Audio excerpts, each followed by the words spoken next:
Voilà, donc moi je suis la prof principale de la classe numérique et je vais vous parler rapidement en introduction du dispositif 10, donc, qui est encadré par une charte qu'a signée l'établissement et qui accorde une attention toute particulière aux élèves dyslexiques de l'établissement. Donc qu'est-ce que c'est qu'une classe 10? Une classe 10, c'est une classe dans laquelle il y a un tiers d'élèves qui est concerné par ce qu'on appelle un trouble spécifique des apprentissages. Donc en général, chez nous, c'est de la dyslexie, mais on se retrouve aussi avec des élèves qui ont ce qu'on appelle des troubles logico-mathématiques dans cette classe, et on essaye du coup de leur accorder une attention toute particulière. Ça ne concerne qu'un tiers des élèves. Ça veut dire quoi? Ça veut dire que pour les deux tiers restants, ce sont des élèves lambda, et on essaye de mettre dans ces classes-là une bonne tête de classe qui puisse justement être motrice dans la pédagogie qu'on met en œuvre. Les programmes sont inchangés, puisque c'est une classe normale, et puis on essaie d'avoir des professeurs qui sont formés, parce que évidemment c'est difficile d'enseigner à un public un peu particulier si on n'a pas la formation qui le permet. Il faut savoir que les dyslexiques représentent quand même 5 à 6%, et c'est scientifiquement avéré, de la population des élèves. Donc ça fait presque un élève sur 10, donc c'est non négligeable. Dans la classe actuelle, on a 21 élèves et il y en a 4 qui sont diagnostiqués, 3 en attente de diagnostic. Alors évidemment, ça nécessite un partenariat très très important avec les parents, puisque ce sont souvent les parents les premiers à nous informer du trouble des élèves.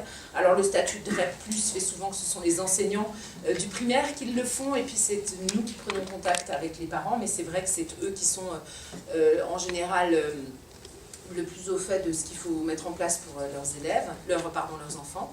Donc ils prennent contact avec le service médical de l'établissement, l'infirmière et le médecin scolaire quand on a la chance d'en avoir un, et qui a la chance de pouvoir se pencher sur le cas de chacun des élèves. Mais c'est vrai que je travaille beaucoup en partenariat avec l'infirmière du collège, qui elle-même se met en rapport avec les praticiens, donc orthophonistes, psychologues, ergothérapeutes en fonction de la sévérité du trouble. Et puis le service médical, en rapport avec le praticien, va nous faire un bilan pédagogique et nous permettre de savoir à nous, professeurs, ce qu'on peut mettre en place, donc l'équipe pédagogique de la classe, pour aider l'élève en question. Donc pour chacun des élèves concernés, on a un protocole qui est mis en place en accord avec les parents, le médecin scolaire et l'équipe pédagogique.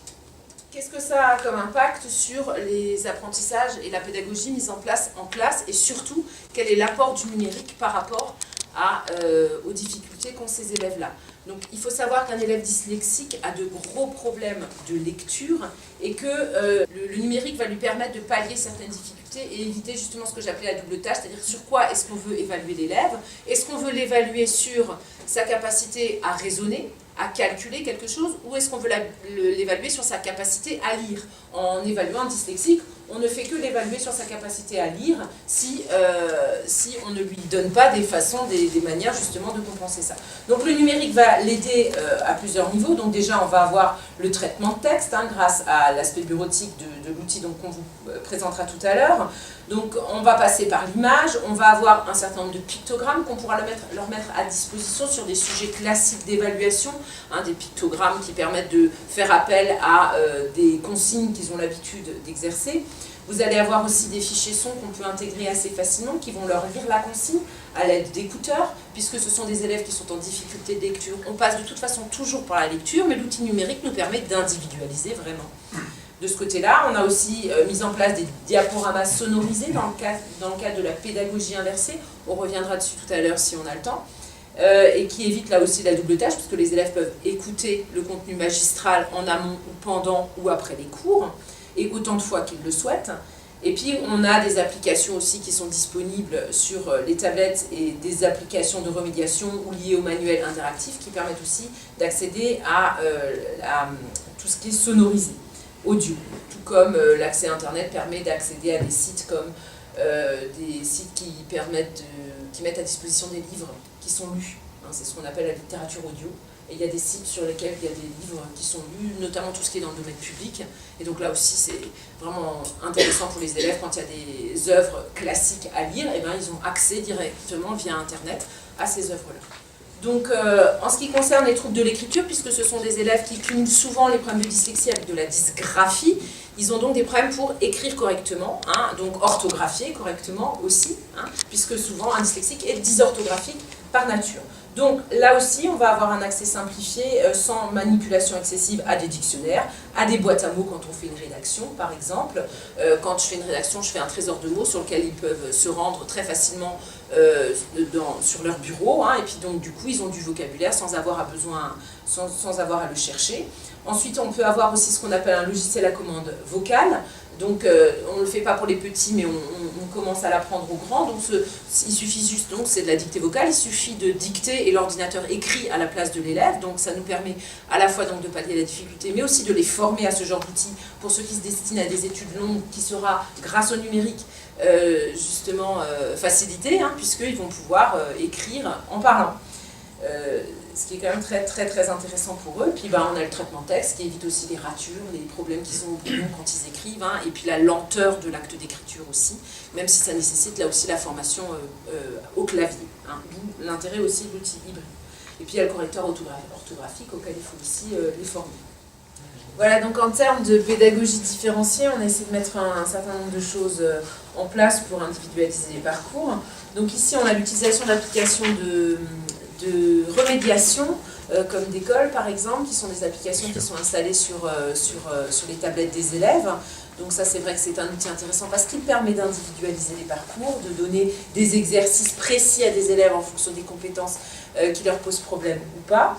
Donc ça permet aussi de leur mettre à disposition des documents d'aide, c'est-à-dire que sur chaque bureau des élèves, puisque les tablettes sont attribuées à des élèves, on va mettre sur leur bureau des documents d'aide qui leur sont dédiés en fonction du protocole qui a été mis en place et des difficultés qu'ils ont. Donc quand l'orthophoniste a dit il faudrait faire ça, eh bien on fait ça et on va mettre à leur disposition des documents d'aide, que ce soit les tableaux de multiplication en mathématiques, des aides, des fiches d'autocorrection en français, les conjugaisons des auxiliaires, des choses comme ça qui sont accessibles sur leur bureau très facilement. Donc ça c'est vrai que c'est très intéressant. Et puis vous avez aussi, donc toujours dans la perspective de la pédagogie différenciée, Moodle qui permet d'individualiser les parcours et donc de proposer un certain nombre de documents à des élèves en fonction d'un groupe de... On peut faire des groupes de niveau et ça aussi c'est vraiment intéressant, on peut faire des parcours différents en fonction du niveau des élèves. Et on se rend compte du coup, en mettant ça en œuvre, que le professeur devient plutôt un soutien un peu partout dans la classe, hein, c'est ce qu'on a vu notamment hier pendant cette heure où on a fait exclusivement du numérique. Hein, il va aller voir quel est le souci que rencontre l'un élève ou l'autre élève, plutôt que d'être en enseignement magistral, comme ça a été souvent le cas jusque-là. Donc là, on va vous présenter un petit peu toutes les activités qu'on a mises en œuvre, mais on précise bien que ça a commencé en janvier, donc c'est encore balbutiant. Donc ce qu'on va vous montrer, on expérimente aussi, donc il y a des choses dont on est content, d'autres un peu moins, donc on n'hésitera pas à le dire. Donc on va vous présenter ce qu'on a fait sur Moodle, donc je ne sais pas si tout le monde connaît Moodle. Donc c'est une interface qui permet de mettre des cours en ligne avec des parcours personnels. Donc il y a les QCM autocorrigés, on peut aussi faire des collectes de devoirs, on peut organiser des choses un peu plus ludiques, il y a moyen de faire des mots croisés, de faire des tas de choses qui leur parlent, et puis bon, tout ça finalement c'est un peu les bases de la pédagogie inversée, hein, sur laquelle on a commencé à travailler dès l'année passée. De la même façon, on peut mettre en place des wikis, hein, donc les wikis c'est un espace collaboratif dans lequel les élèves peuvent réaliser un travail d'écriture à plusieurs. Voilà. Les élèves se familiarisent assez rapidement avec l'utilisation de Moodle en lien direct avec leur espace numérique de travail sur Antea. Ensuite, qu'est-ce qu'on a fait? Donc, on vous a parlé de l'accès permanent, enfin, du moins, on vous a parlé de la pédagogie inversée, et ces cours-là restent disponibles dans leur espace de cours. Donc après, ils ont accès autant de fois que nécessaire à ces cours-là. Pour ceux qui ont une mémoire auditive, par exemple, ou visuelle, hein, c'est le cas des 10 notamment, qui, eux, ont des difficultés avec l'écrit, ils peuvent aller autant de fois écouter cette vidéo qu'ils le souhaitent. Donc ça aussi c'est vrai que du coup c'est intéressant. Donc on va utiliser Folio, c'est le site dont je vous ai parlé tout à l'heure. Après on n'a pas beaucoup de recul non plus, hein, puisque comme dit ces vidéos là, sont mises en ligne depuis peu, mais je sais que l'année dernière avec mes troisièmes j'ai fait de la pédagogie inversée sur la poésie engagée, et qu'avant le brevet ils ont encore regardé les vidéos. Hein, voilà, après ça doit dépendre de plein de choses, de l'accès qu'ils ont au numérique aussi, enfin une connexion et ainsi de suite. Voilà. Ensuite, donc la mise à disposition de fichiers d'aide, c'est ce qu'on disait tout à l'heure. Ce que je fais aussi quand je ne fais pas de cours purement numérique, c'est-à-dire quand tous les élèves n'ont pas de tablette, on va désigner 2 élèves responsables tablette pour le cours, qui vont avoir les tablettes. Et puis par exemple, tout à l'heure, quand je parlais de l'analyse de l'affiche du Printemps des Poètes, il y avait Arthur Rimbaud. Ah bah tiens, c'est qui Arthur Rimbaud? Bah tiens, on va chercher qui est Arthur Rimbaud. Et il cherche, et puis après, on met en ligne ce qu'il a trouvé, et puis on dit est-ce que c'est pertinent, est-ce que ça l'est pas, puisque bon, en tant qu'enseignant maintenant, on commence quand même vraiment ils ont le savoir à portée de clic, donc c'est vraiment à nous maintenant de les guider justement sur les sites pour leur dire celui-là il est bien, ça c'est pertinent, cette recherche-là que tu as faite elle est intéressante. Ah oui, Wikipédia, ok, mais tu comprends pas un mot sur 2, alors comment est-ce qu'on peut trouver quelque chose qui est plus proche de ce dont toi tu as besoin et qui pourrait permettre à tes camarades de comprendre. Voilà, donc ça c'est vrai que c'est intéressant et le fait d'avoir les tablettes à portée de main le permet vraiment. Ensuite, on utilise des applications de remédiation. Donc là, on est sur Windows, il y a iTouch, voilà, pareil, je ne suis pas encore très au fait, mais voilà, il y a des tas de choses qui sont possibles.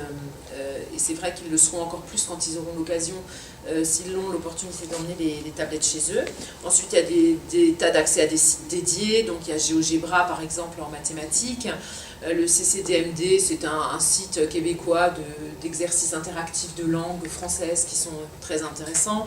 La BOMEP aussi en mathématiques, voilà. Donc ça, c'est toutes les ressources en ligne qu'ils ont, auxquelles ils ont accès. Et puis, on peut utiliser aussi le manuel numérique, donc ça aussi, c'est intéressant. Alors pour l'instant, on n'a pas de version payante, mais je sais que même dans certaines versions payantes de manuel numérique, il y a possibilité de sonoriser les consignes ou les lectures de texte, qui est du parménique pour les dyslexiques là aussi. Voilà. Ensuite, il y a tout l'aspect formatif à la bureautique, puisque du coup, ils travaillent sur le traitement de texte, donc ils se familiarisent avec ça, à la fois pour tout ce qui est rédactionnel, et puis aussi pour les collectes de documents. On les forme à la réalisation de diaporamas, parce que pour eux ça paraît insurmontable, mais finalement quand on leur montre en classe et qui font la démarche ensuite tout seuls, ils s'approprient très bien l'outil. Pourtant ce sont des 6e et c'est vrai que moi là j'ai fait des exposés sur Ulysse, et ils ont tout à fait été capables de... Alors évidemment, il faut les former par rapport aux images, livres de droit ou pas, mais ils sont tout à fait capables de faire des exposés avec 3-4 diapos et du coup de les mettre ensuite sur Folio. Et ils se rendent compte que c'est pas si compliqué que ça. Pour les tablettes par exemple, c'est quand même les élèves en ont très très souvent chez eux. Et c'est vrai que je pense que ce qui est le moins évident au départ, c'est qu'ils comprennent que l'outil, c'est pas juste un outil ludique de jeu. Parce qu'au départ, quand les tablettes, pour eux, c'est clairement lié au jeu. Il y a le temps d'adaptation entre le moment où ils comprennent que c'est pas que fait pour jouer et que on peut et le fait que ça peut être un réel outil de travail, ça prend du temps. Mais la formation à la bureautique, ça fait partie finalement de nos compétences. Voilà, ils apprennent aussi à utiliser le tableur Excel, donc tout ça c'est ce qu'on disait par rapport à l'aspect bureautique. Et puis là, récemment, on a fait un travail où on leur a fait utiliser l'appareil photo en classe. Ils avaient un dessin préparé qu'ils ont photographié et qui leur a permis d'illustrer un travail qu'ils avaient fait sur Folios. Donc ça aussi, c'est vrai que c'est intéressant.